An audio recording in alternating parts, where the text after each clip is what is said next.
स्वागत है आपका हमारी इस खास पेशकश राज तिलक में। अब से कुछ ही क्षणों के बाद, बल्कि कुछ ही घंटों के बाद शुरू होने वाला है शपथ ग्रहण समारोह। इस वक्त सार्क देशों के राष्ट्राध्यक्ष पहुंच चुके हैं और तैयारी हो चुकी है। अगर बात की जाए राष्ट्रपति भवन के उस प्रांगण की, तो वो पूरी तरीके से सज चुका है। ये तीसरी बार हो रहा है। चंद्रशेखर, उसके बाद स्वर्गीय चंद्रशेखर, उसके बाद अटल बिहारी वाजपेयी और अब नरेंद्र मोदी, जो कि राष्ट्रपति भवन के प्रांगण में शपथ ग्रहण करेंगे।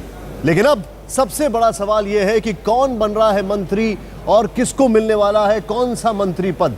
बल्कि यह कहा जाए कि किस नेता के अच्छे दिन आने वाले हैं, तो आपके सामने तस्वीरें यहां पर हैं। सबसे पहले राजनाथ सिंह, कैबिनेट मंत्री अरुण जेटली, नितिन गडकरी, सुषमा स्वराज। हम आपको तुरंत बताते जाएंगे कौन कौन आ रहे हैं। रविशंकर प्रसाद, वेंकैया नायडू, उमा भारती, नजमा हेपतुल्ला,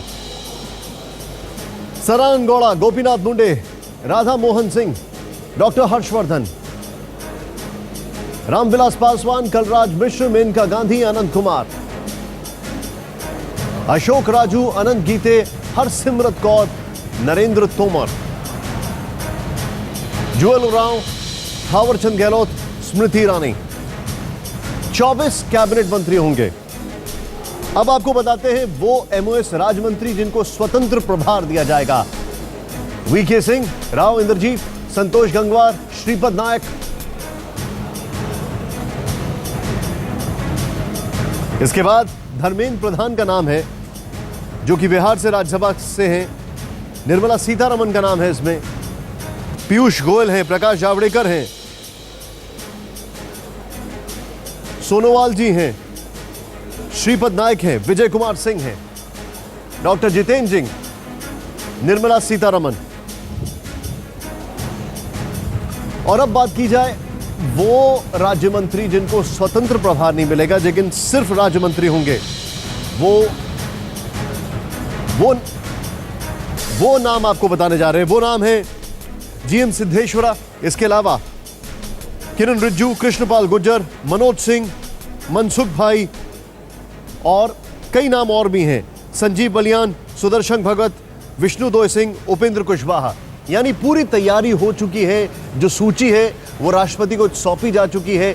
अब कुछ ही क्षणों के अंदर, बल्कि कुछ ही घंटों के अंदर राष्ट्रपति भवन के प्रांगण में ये सभी लोग शपथ ग्रहण करेंगे। अब आपको दिखाते हैं उन नेताओं के बयान जो मंत्री बनने वाले हैं, क्योंकि एक चाय की बैठक हुई नरेंद्र मोदी के साथ। आइए देखते हैं। कैबिनेट में बर्थ मिला है। क्या वहाँ पर विभाग को लेकर भी कुछ किस तरह से क्या मिलेगा? कुछ प्रधानमंत्री ने कहा कि विभागों की पहले हम वोट लेंगे, उसके बाद मैं विभागों का बंटवारा करूंगा। क्या जो है मोदी जी ने आपको कहा, क्या बताया? कहा कि आपको वोट लेनी है। ये उनका रिकग्निशन है जो मैं देखती हूँ कि उन्होंने जो भी उन्होंने सोचा हो, मुझे तो नहीं मालूम कि किस चीज़ की बिना पे लिया, वरना महिला भी हूँ, माइनॉरिटी से भी हूँ, एक्सपीरियंस भी हूँ। जो भी उन्हें पसंद आया उन्होंने वो सिलेक्ट करा। एक तो मंत्री बनना है, इसके लिए बुलाया गया था। सबसे पहले मैं नरेंद्र भाई मोदी जी, प्रधानमंत्री जी को मैं धन्यवाद देता हूं, कृतज्ञता ज्ञापन करता हूं कि मेरे को मंत्रिमंडल में शामिल कर रहा है। विश्वास था कि हमारा पार्टी और हमारा संबंध बहुत पुराना है, और जैसे नेतृत्व ने बार बार हमको साथ में लेकर के हर चीज़ में चला है, तो उम्मीद तो पहले से था। लेकिन उम्मीदें मतलब हम सिर्फ मंत्री बनने के लिए नहीं, काम करने का उम्मीद था। लेकिन आज नरेंद्र मोदी के परिवार का क्या कहना है? इन नेताओं की आपने सुनी, ये क्या कह रहे थे। आइए देखते हैं नरेंद्र मोदी के परिवार का क्या कहना है। ये जानने के लिए चलते हैं और देखते हैं कि उनके भाई से जब हमारी संवाददाता गोपी घांगा ने बातचीत की तो वो क्या कहते हैं। नरेंद्र मोदी आज प्रधानमंत्री पद का शपथ ग्रहण करेंगे, लेकिन उनका जो परिवार है वो आज वहाँ पे दिल्ली में राष्ट्रपति भवन पर मौजूद नहीं रह पाएगा। उनके जो बड़े भाई हैं अमृत मोदी, वो इस वक्त हमारे साथ अहमदाबाद से जुड़े हुए हैं, उन्हीं से बात करते हैं। अमृत भाई, ये बताइए, आप तो जान नहीं पा रहे हैं वहाँ पे, लेकिन कैसी फीलिंग हो रही है आपको? उसके लिए तो शब्द तो बहुत कम पड़ेंगे, और हमको बहुत बहुत खुशी होती है, बहुत बहुत खुशी होती है। और ये हमने सोचा भी नहीं था जो आज बन रहा है। उनकी कार्यशैली से तो हमको बहुत वो अभिमान था, आज वो साबित हो गया। बिल्कुल, जो कार्यशैली थी वो उनकी, लेकिन बचपन से लेकर जब वो आरएसएस में जुड़े, फिर जब वो गुजरात के मुख्यमंत्री बने, तो कहीं ना कहीं आपको लगा था कि वो देश के प्रधानमंत्री तक पहुंच पाएंगे? ऐसे तो कोई कल्पना मैं नहीं कर पाया था, लेकिन इतना ही कहता हूँ, इतना जानता ही था, इतना समझता था को कुछ न कुछ तो आगे बढ़ेंगे और बहुत बहुत बड़ी पोस्ट संभालेंगे राष्ट्र के लिए, राष्ट्र हित के लिए।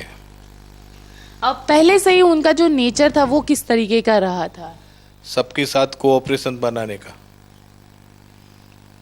बिल्कुल, आप देख सकते हैं कि अमृत मोदी के घर पर एक तस्वीर भी लगी हुई है। ये तस्वीर उस वक्त की है जब मुख्यमंत्री नरेंद्र मोदी जब गुजरात के मुख्यमंत्री बने थे, और तब उन्होंने पूरे परिवार को मुख्यमंत्री निवास पर इकट्ठा किया था, और तब ये पूरी तस्वीर खींची गई थी पूरे परिवार की। अमृत मोदी के परिवार की तस्वीर है।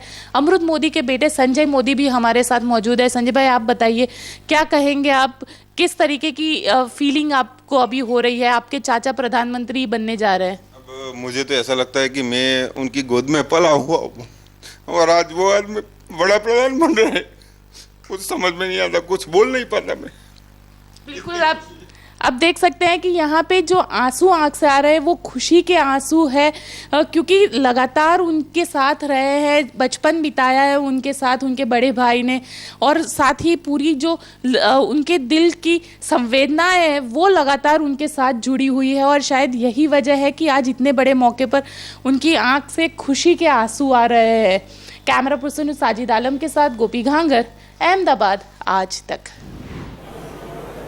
आज सवेरे सवेरे शिवराज सिंह चौहान ने एक ट्वीट किया, नरेंद्र मोदी की तारीफ की, लेकिन अभी वो खुद बोल रहे हैं। थावरचंद गहलोत जी हों, नजमा जी हों, इन सब से प्रदेश के विकास को एक नई गति मिलेगी। नवाज शरीफ भी रहेंगे वहाँ पे, कैसा अनुभव रहेगा? अच्छा अनुभव रहेगा। पाकिस्तान पहली प्रधानमंत्री को पहली बार बुलाया गया। सबका साथ, सबका विकास, कोशिश ये होगी कि शांति, प्रेम, सद्भाव बना रहे और सब प्रगति और विकास करें। मोदी जी ने एक अच्छी शुरुआत की है। हम सब साथ साथ है, अलग है कहाँ? जब जा नहीं था सबको तो अलग अलग क्यों जाते? हमने कहा संगी चले। रास्ते में क्या प्लान है? जब रास्ते में आप लोग इतने साथ रहेंगे तो किस तरह से आप? मिठाइयाँ खाएंगे और जरूरत होगी तो गीत भी गाएंगे। सर, शपथ ग्रहण में सोनिया जी और राहुल गांधी को भी बुलाया गया। बुलाई। देखिए, मोदी जी भारतीय जनता पार्टी व्यापक और विशाल दृष्टिकोण रखते हैं। लोकतंत्र में हर एक राजनीतिक दल का महत्व है। कांग्रेस पराजित भले हुई हो, लेकिन लोकतंत्र में वो प्रमुख राजनीतिक दल है, उनके प्रतिनिधि आए आवश्यक था, और जब सोनिया जी और राहुल जी ने निमंत्रण स्वीकार किया, हमें प्रसन्नता है। सर, सबसे पहली बड़ा फर्क है अगर अभी की बात की जाए, क्योंकि प्रधानमंत्री, पूर्व प्रधानमंत्री कह सकते हैं क्या, लेकिन मनमोहन सिंह की जो कैबिनेट थी उसमें करीब 72 मंत्री हुआ करते थे, 71 से 72 मंत्री, और अभी करीब हम आपको बता रहे हैं कि जो मंत्रिमंडल अभी तक सामने आ रहा है उसमें करीब 44 से 45 का आंकड़ा सामने आ रहा है। लेकिन जो मंत्री बनने जा रहे हैं उनका क्या कहना है, आइए देखते हैं। कॉल तो सुबह आई 8:30 पौने 9 बजे करीब, और हमको बुलाया गया गुजरात भवन। ये नहीं बताया गया कि किस लिए बुलाया गया है।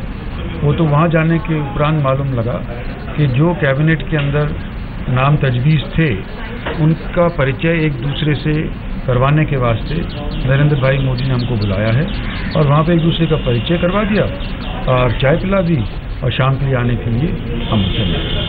आज प्रातः 8 बजे गुजरात भवन से फोन आया और ये कहा गया कि आपसे आदरणीय नरेंद्र मोदी जी बात करना चाहते हैं।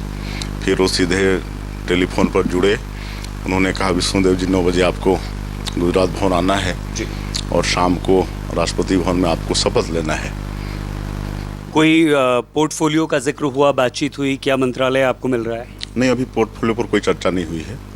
आदरणीय मोदी जी का आशीर्वाद लेकर अभी यहाँ पर आया हूँ, और मोदी जी ने आशीर्वाद दिया है, और मेरे लिए रोमांचकारी क्षण वो थे जब सुबह 8:50 पर समय मोदी जी ने मुझे दिल्ली बुलाया।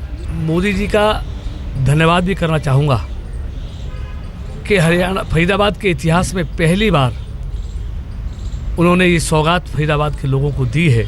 मेरे लिए ये खुशी का पल है और इसके लिए मैं धन्यवाद दूंगा शिवसेना के पक्ष प्रमुख उद्धव साहब ठाकरे जी को, जिन्होंने मुझ पर विश्वास जताया और नरेंद्र मोदी जी के नेतृत्व में बनने वाली सरकार में मंत्री के तौर पर प्रतिनिधित्व करने का अवसर दिया है।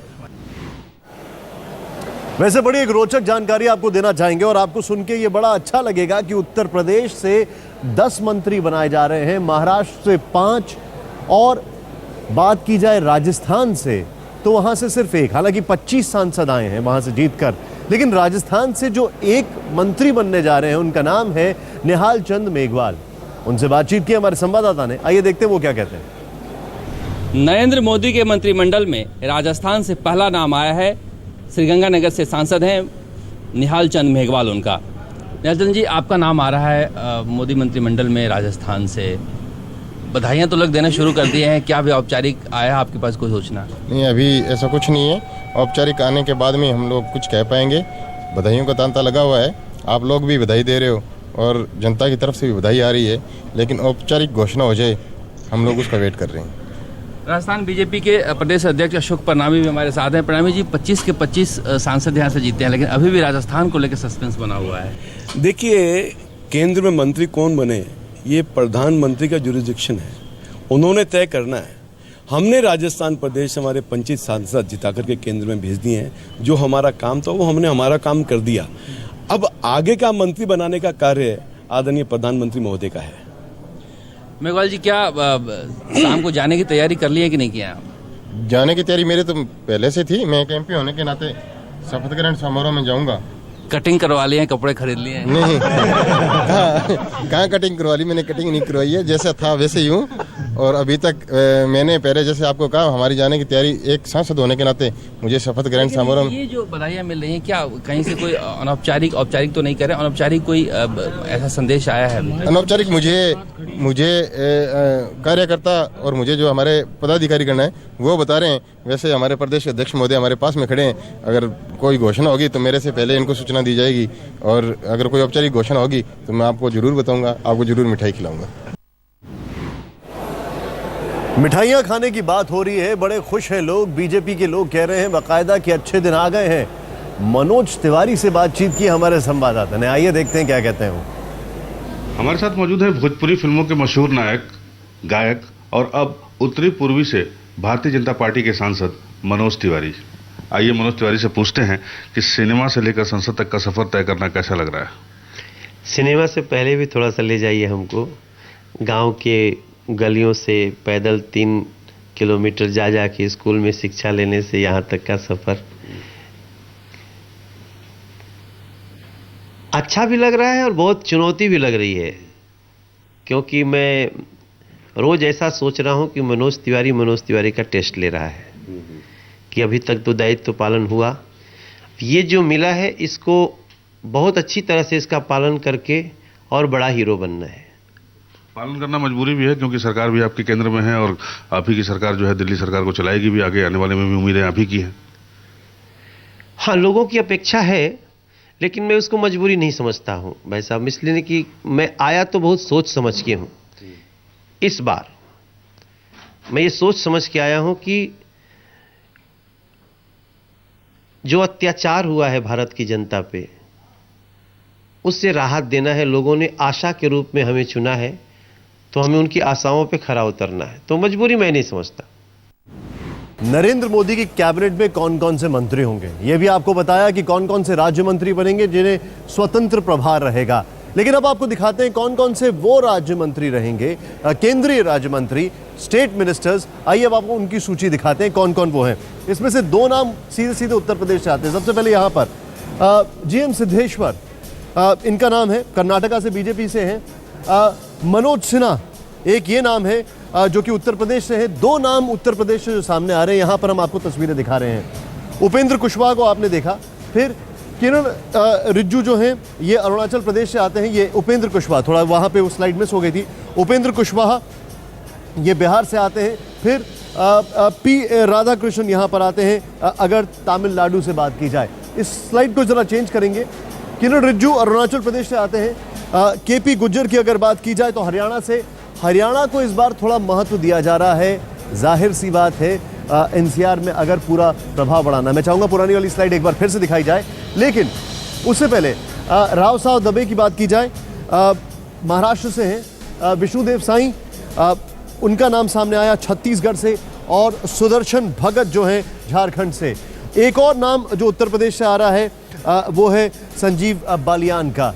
ये है वो स्टेट मिनिस्टर्स MOS चार्ज जिनको दिया जा रहा है, जिनके नाम आप देख रहे हैं। यानी कि अभी की अगर पिछली कैबिनेट से तुलना की जाए, लेकिन बहुत ज़्यादा जल्दी इस पर कंक्लूजन या किसी भी निष्कर्ष पर आना शायद सही नहीं होगा, क्योंकि अगर मनमोहन सिंह की कैबिनेट की बात की जाए तो उसमें करीब 71 से 72 मंत्री थे, और अभी इस कैबिनेट को शायद एक्सपैंड किया जा सकता है।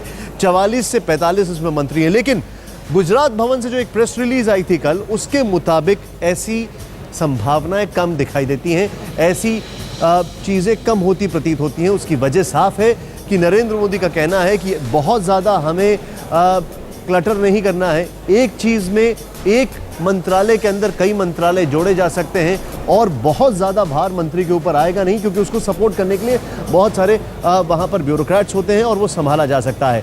और यहाँ पर गठबंधन की मजबूरियाँ भी नहीं है, क्योंकि 282 का आंकड़ा अपने आप बीजेपी के पास आ चुका है।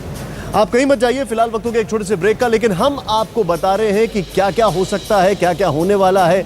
अब से कुछ घंटे के बाद शपथ ग्रहण समारोह शुरू हो जाएगा राष्ट्रपति भवन के प्रांगण में। बात करते हैं उस शख्स की जो कि शांति का पैगाम लेकर आया है। ये उसने कहा है एयरपोर्ट पर लैंड करते ही पाकिस्तान के प्रधानमंत्री नवाज शरीफ।